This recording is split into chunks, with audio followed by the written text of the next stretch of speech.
kita akan lanjutkan diskusi kita.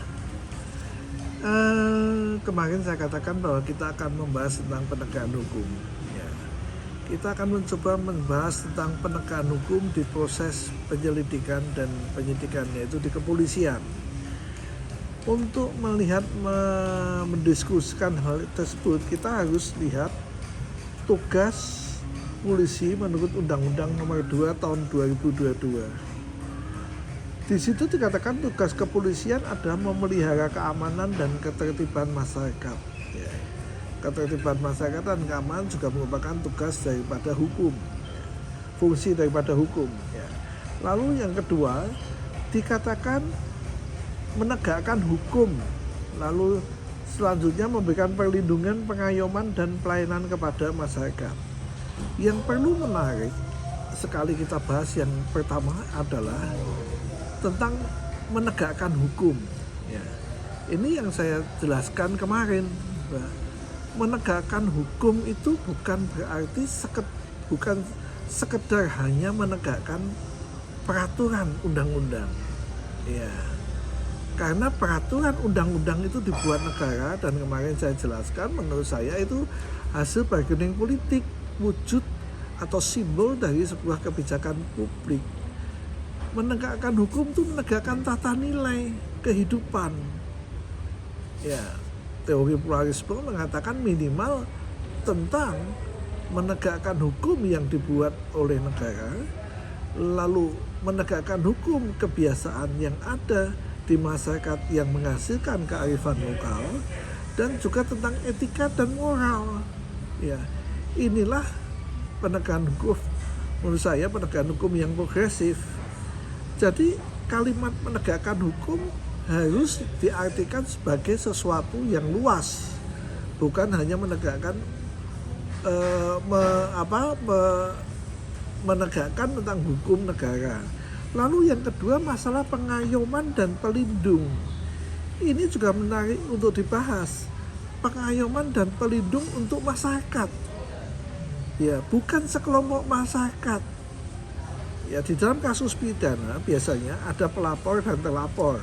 Sehingga kalau dikatakan itu pengayom dan pelindung, itu pengayom dan pelindung bagi pelapor dan terlapor. Bukan sekedar kepada pelapor atau kepada terlapor. Ya. Karena terlapor pun belum tentu bersalah.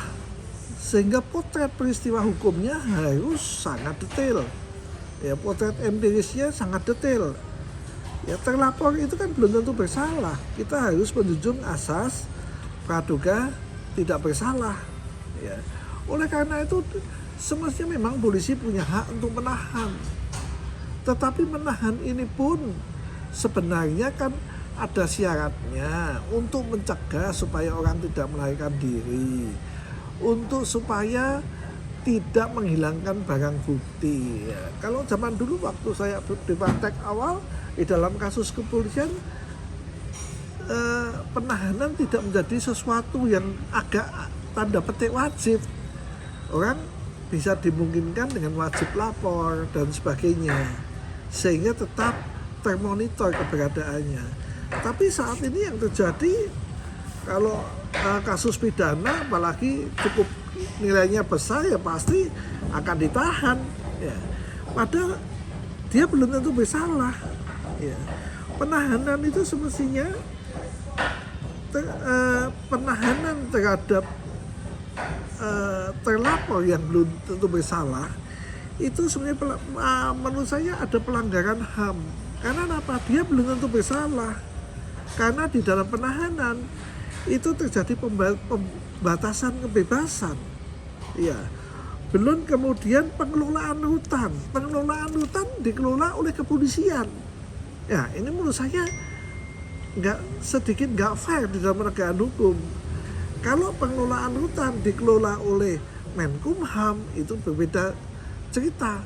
Di kepolisian, sehingga yang terjadi ya kemarin memaksakan pengakuan, ya pemeriksaan malam-malam, ya ada lagi yang kemudian tanda petik dipukul dan sebagainya. Sehingga jangan heran kalau sampai terjadi waktu sidang saya di Purwokerto, banyak saksi yang mencabut keterangan di polisi. Bahkan ada satu saksi mengatakan, saya tidak pernah mengatakan itu. Itu kan menarik sekali. Tidak pernah mengatakan itu bisa ada di dalam BAP polisi, sehingga dia mencabut.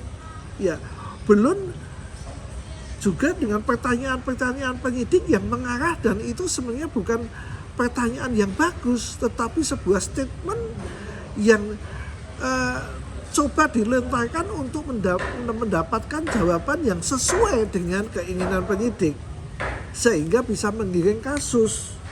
Ya, ini sebenarnya proses-proses penyelidikan dan penyidikan di dalam polisi. Targetnya apa? Supaya kasus itu bisa disidangkan. Ya, kenapa harus disidangkan? Menurut informasi pada waktu gelar kasus di Menko Polhukam, kasus saya, itu kalau disidangkan maka penyidik itu mendapat nilai plus. Ya, nilai prestasi. Ini salah. Setiap kasus harus dilihat peristiwa hukumnya. Kalau tidak mencapai, ya jangan dijalankan.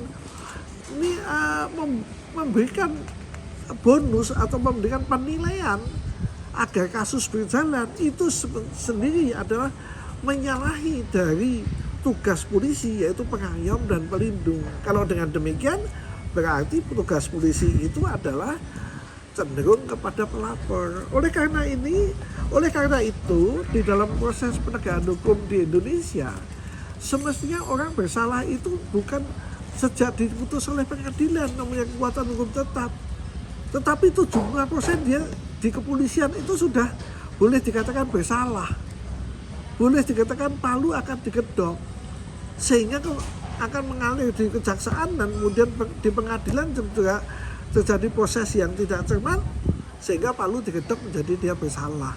Itulah proses yang terjadi di dalam proses